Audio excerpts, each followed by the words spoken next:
Satan nous est montré dans les lieux célestes, ayant accès à Dieu. Dieu lance un défi à Satan. As-tu remarqué mon serviteur Job? Il n'y a personne comme lui sur la terre. Job 2, 3.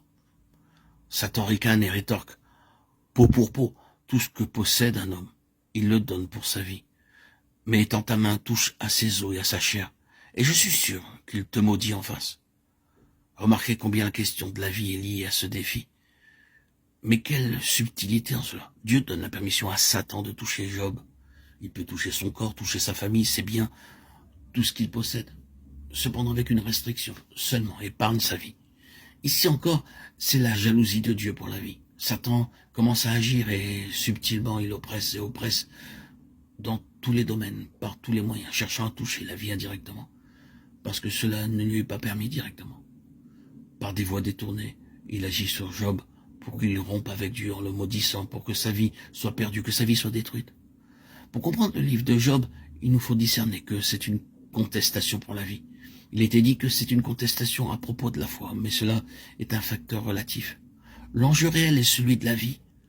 Nous verrons l'élément de la foi plus tard, mais ici, ce qui est montré, c'est la jalousie de Dieu pour la vie.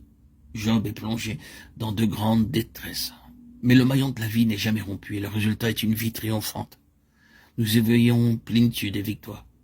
À la fin, tout nous parle de vie.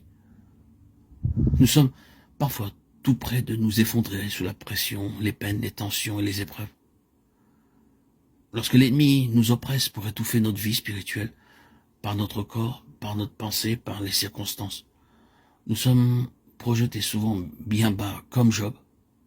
Nous avons nos questions, nous sommes abattus, nous sommes près de désespérer. Oui, chaque cœur connaît sa propre histoire, de la manière où cela peut aller loin vers l'obscurité. Même lorsqu'il s'agit de Dieu, de sa sagesse, de son amour, de sa fidélité. Mais parce que Dieu est jaloux en faveur de la vie et qu'il est le gardien de la vie, le gardien de la vie. Et nous ne parlons pas ici de la vie naturelle et physique. Le résultat est toujours un élargissement par rapport à ce que nous avions auparavant. Nous émergeons toujours avec un accroissement. Dans une moindre mesure, c'est toujours Apocalypse 20, après chaque conflit.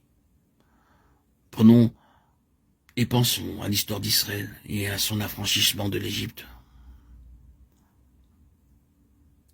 Et encore une fois ici, tout est centré sur le problème de la vie et de la mort. Dieu conduit tout droit vers ce qui est le plus important. Le problème final de la vie et de la mort. Le Seigneur a de plus sa propre voie, ses propres ressources, pour que, bien que la mort soit sur le point d'agir, de ruiner, de tout dévaster dans le pays, son propre peuple en soit préservé et qu'il soit en vie par le sang. La vie des siens est placée sous sa propre sauvegarde. Il prend des mesures pour la vie des siens. Et si la vie des siens nécessite le châtiment d'une nation, quand bien même ce châtiment serait sévère, il prendra cette voie. Dieu ne regarde pas lorsqu'il s'agit de la vie de son peuple. Sa jalousie pour la vie est mise nettement en évidence par toutes ces choses.